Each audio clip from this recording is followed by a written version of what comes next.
Sensex, Nifty എന്നീ ഇൻഡെക്സുകൾ മാത്രമല്ല, Nifty bank ഉൾപ്പെടെയുള്ള ചില പ്രധാന ഇൻഡെക്സുകളും വിലക്കുതിപ്പിന് പൂർണ്ണമായും സജ്ജമായിരിക്കുന്നു.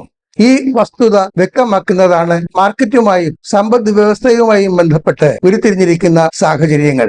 എന്തൊക്കെയാണ് സ്റ്റോക്ക് മാർക്കറ്റിന്റെ മുന്നേറ്റത്തിന് പിന്തുണ നൽകാൻ സഹായകമാകുന്ന കാരണങ്ങൾ? മുന്നേറ്റം സ്റ്റോക്ക് മാർക്കറ്റിനെ ഏത് നിലവാരത്തിലേക്കായിരിക്കും എത്തിക്കുക? ഈ ചോദ്യങ്ങൾക്കുള്ള ഉത്തരങ്ങളാണ് ഫോക്കസ് ഓൺ ഫൈനാൻസ് ഈ മാർക്കറ്റ് റിവ്യൂവിലൂടെ നൽകുന്നത്. ജൂലൈ 6 ആരംഭിച്ച് 10 അവസാനിക്കുന്ന വ്യാപാര വാരത്തിൽ നിഫ്റ്റിക്ക് ലഭിക്കാവുന്ന സപ്പോർട്ടിന്റെ റേഞ്ച്, നിഫ്റ്റിക്ക് നേരിട്ടേക്കാൻ ഇടയുള്ള റെസിസ്റ്റൻസിന്റെ റേഞ്ച് എന്നിവയും ഈ എപ്പിസോഡിൽ വ്യക്തമാക്കുന്നു. കോർപ്പറേറ്റ് സെക്ടറിൽ നിന്ന് റിസൾട്ട് സീസണ് തുടക്കം കുറിക്കുന്ന വാരമാണ് ഇത്. അതിനാൽ റിസൾട്ട് കലണ്ടറും ഈ മാർക്കറ്റ് റിവ്യൂവിന്റെ ഭാഗമാണ്. ഡിവിഡന്റിന് അർഹതയുള്ള ഷെയർ ഹോൾഡേഴ്സ് ആരൊക്കെ എന്ന് നിർണ്ണയിക്കുന്നതിന് വിവിധ കമ്പനികൾ പ്രഖ്യാപിച്ചിട്ടുള്ള റെക്കോർഡ് ഡേറ്റുകളും ഈ എപ്പിസോഡിൽ ഉൾപ്പെടുത്തിയിട്ടുണ്ട്. മാർക്കറ്റിന്റെ മുന്നേറ്റത്തിന് പിന്തുണ നൽകാൻ സഹായകമാകുന്ന കാരണങ്ങളും മുന്നേറ്റം മാർക്കറ്റിനെ ഏത് നിലവാരത്തിലേക്കായിരിക്കും എത്തിക്കുക എന്നും ആദ്യം തന്നെ നോക്കാം. ഫിയർ ഗേജ് അല്ലെങ്കിൽ ഭയസൂചിക എന്ന് വിശേഷിപ്പിക്കപ്പെടുന്നതും ഇന്ത്യ VIX എന്ന ചുരുക്കപ്പേരിൽ അറിയപ്പെടുന്നതുമായ ഇന്ത്യ വോളറ്റിലിറ്റി ഇൻഡെക്സിൽ ഉണ്ടായിരിക്കുന്നത് 8% ഇടിവാണ്.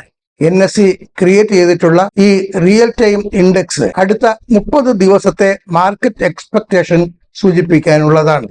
ഇൻഡെക്സ് 8% ഇടിഞ്ഞ് 12.22% താഴ്ന്നിരിക്കുന്നത്. ഇത് ഒരു ശുഭസൂചനയാണ്. ഹയർ ഇൻഡെക്സ് അനിശ്ചിതത്വ സൂചന ആണെങ്കിൽ ഇൻവെസ്റ്റർ കോൺഫിഡൻസ്, സ്റ്റെബിലിറ്റി എന്നിവയാണ് ലോവർ ഇൻഡെക്സ് സൂചിപ്പിക്കുന്നത്. 12.22 എന്നത് ലോവർ ഇൻഡെക്സ് ആണെന്ന് പറയാം. രണ്ടാമത്തെ കാരണം മാർക്കറ്റിന്റെ ഇപ്പോഴത്തെ നിലവാരം. അത് തന്നെയാണ് ഏറ്റവും പ്രധാനം.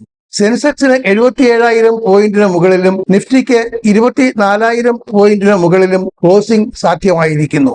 2 ഇൻഡെക്സുകളിലും പിന്നിട്ടിരിക്കുന്നത് നിർണായക ഘട്ടമാണെന്ന് മാത്രമല്ല, എത്തിച്ചേർന്നിരിക്കുന്ന നിലവാരത്തിൽ നില ഏറെക്കുറെ ഭദ്രമാക്കിയിരിക്കുകയുമാണ്.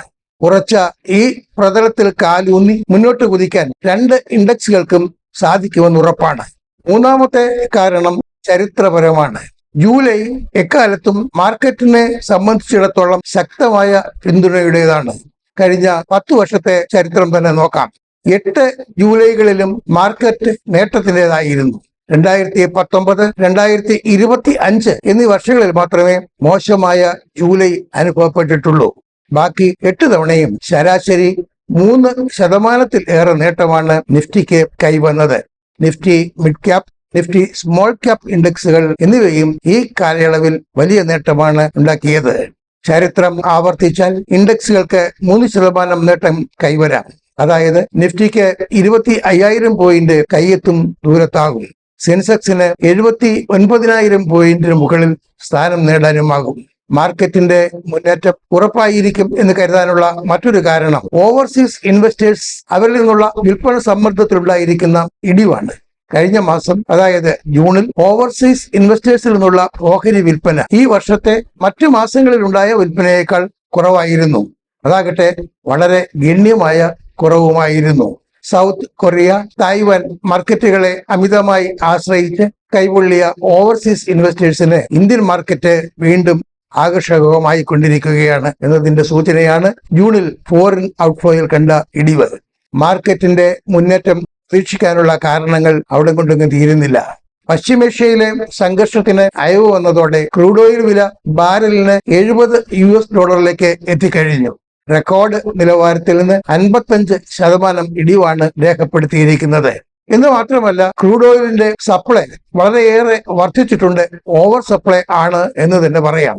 ക്രൂഡ് ഓയിൽ വിലയിലെ ഇടിവിന്റെ വലിയ നേട്ടമാണ് വെസ്റ്റ് ഏഷ്യ എക്സ്പോഷർ ഉള്ള ഇന്ത്യൻ കമ്പനികൾക്ക് ലഭിക്കാൻ പോകുന്നത്. ക്രൂഡ് ഓയിൽ വില ഇടിവ് ഇന്ത്യൻ സമ്പദ് വ്യവസ്ഥയ്ക്ക് ആകെ തന്നെ നേട്ടമാകുമെന്ന മെച്ചവുമുണ്ട്. കാരണം ഇപ്പോൾ തന്നെ ബാരലിന് $70 എത്തിയിരിക്കുന്ന വില ചിലപ്പോൾ $60 വരെ താഴ്ന്നേക്കാമെന്നാണ് ചില രാജ്യാന്തര നിരീക്ഷണ ഏജൻസികളുടെ അഭിപ്രായം. അങ്ങനെ കുറഞ്ഞാൽ ഇറക്കുമതി ചെലവും പണപ്പെരുപ്പവും ഗണ്യമായി കുറയും. മാർക്കറ്റിന്റെ മുന്നേറ്റം പ്രതീക്ഷിക്കാനുള്ള മറ്റൊരു കാരണം രൂപയ്ക്ക് കൈവന്നിരിക്കുന്ന മൂല്യവർധനയും സ്ഥിരതയുമാണ്. ഓഹരി വിലകളുടെ വളരെ ഉയർന്ന നിലവാരം വിപണിയിലേക്ക് അടുത്ത കാലത്തായി കടന്നു വരുന്നതിൽ നിന്ന് നിക്ഷേപകരെ പിന്തിരിപ്പിച്ചിരുന്നു. എന്നാൽ ഇപ്പോൾ മിക്ക ഓഹരികളുടെയും വില വളരെ ന്യായമായ നിലവാരത്തിലേക്ക് താഴ്ന്നിരിക്കുന്നു. ഇത് വിപണിയിൽ പ്രവേശിക്കാൻ ഒരുങ്ങുന്ന നിക്ഷേപകർക്ക് വലിയ അനുഗ്രഹമാണ്. ഈ സാഹചര്യം നിക്ഷേപകരുടെ രംഗപ്രവേശത്തിൽ വർധനയുണ്ടാക്കുമെന്ന് തന്നെ കരുതുന്നു. ഈ ആഴ്ചയോടെ കമ്പനികളിൽ നിന്ന് ജൂൺ 30 അവസാനിച്ച ക്വാർട്ടറിലെ പ്രവർത്തന ഫലങ്ങൾ പുറത്തു വന്നു തുടങ്ങും. പൊതുവെ മെച്ചപ്പെട്ട കണക്കുകളാണ് പ്രതീക്ഷിക്കുന്നത് എന്നതും മാർക്കറ്റിന്റെ മുന്നേറ്റം ഉറപ്പാക്കാൻ സഹായകമാകും. ഇതുവരെ സൂചിപ്പിച്ച വസ്തുതകളെല്ലാം കൈ ചൂണ്ടുന്നത് മാർക്കറ്റ് പൾസിലേക്കാണ്. വളരെ പോസിറ്റീവായ സാമ്പത്തിക കാലാവസ്ഥ. അപ്പോൾ മാർക്കറ്റ് ഔട്ട്ലുക്ക് ബുള്ളിഷ് എന്ന് കരുതാൻ മാത്രമേ കഴിയൂ. കടന്നുപോയ ആഴ്ചയിലെ വ്യാപാരം അവസാനിച്ചത് സെൻസെക്സ് 77,763.91 നിലവാരത്തിൽ ക്ലോസ് ചെയ്യുന്നത് കണ്ടുകൊണ്ടാണ്.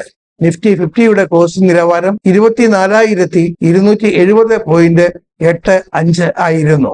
നിഫ്റ്റി ബാങ്ക് ഇൻഡെക്സ് ക്ലോസ് ചെയ്തതാകട്ടെ 57,938.50 നിലവാരത്തിലും.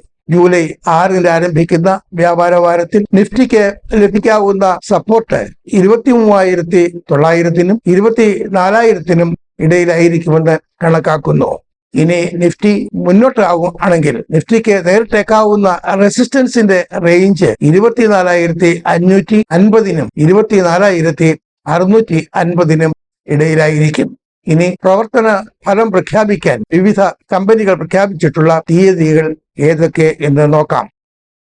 July 9 Tata consultancy services TCS result പ്രഖ്യാപിക്കുന്നു. ജൂൺ 30 അവസാനിച്ച ക്വാർട്ടറിലെ റിസൾട്ട് മാത്രമല്ല TCS പ്രഖ്യാപിക്കുന്നത്, ഇടക്കാല ലാഭവീതം സംബന്ധിച്ചും അന്ന് ചേരുന്ന ബോർഡ് യോഗം തീരുമാനമെടുക്കും. ജൂലൈ 9 തന്നെയാണ് GM ബ്രൂവറീസിന്റെ റിസൾട്ടും പ്രഖ്യാപിക്കുന്നത്. July 10 electron engineering company, L&T finance എന്നിവയുടെ ഫലപ്രഖ്യാപനവും നടക്കും. ഡിവിഡന്റിന് അർഹതയുള്ള ഷെയർ ഹോൾഡേഴ്സ് ആരൊക്കെ എന്ന് നിർണ്ണയിക്കുന്നതിന് കേരളത്തിൽ നിന്നുള്ള Apollo tyres, PTN enterprises, Geojit financial services എന്നിവ ഉൾപ്പെടെ വിവിധ കമ്പനികൾ പ്രഖ്യാപിച്ചിട്ടുള്ള റെക്കോർഡ് ഡേറ്റകളാണ് ഇനി പറയുന്നത്.